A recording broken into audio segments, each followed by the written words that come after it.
করুণাময় পিতা আমাদের, তোমাকে আরেকটি বার দোয়ার করে ধন্যবাদ দিই যে প্রভু আমাদের জীবনের দিনটি দেখার মতো সুযোগ দিলে পিতা।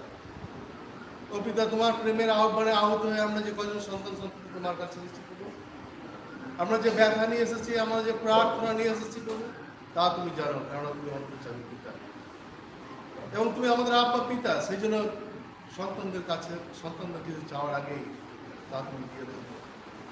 হ্যাঁ পিতা, তুমি আমাদের আরাধনকারী পিতা, আমাদের শক্তিদাতা পিতা, আমাদের জীবনদায়ী পিতা। তাই প্রভু আমাদের প্রত্যেকের মন খুলে আমরা যে প্রার্থনা করেছি পিতা, আমাদের অন্তরের অন্তঃস্থল থেকে যে নৈবেদ্য তোমার কাছে উৎসর্গ করলাম পিতা, আমরা বিশ্বাস করি তা তুমি গ্রহণ করবে এবং তা যথাসময় কার্যকরী কল্যাণ করবে। ভালোবেসে যে দান এনেছে পিতা, সেই দানের প্রতি তোমার তুমি যেমন হেবরের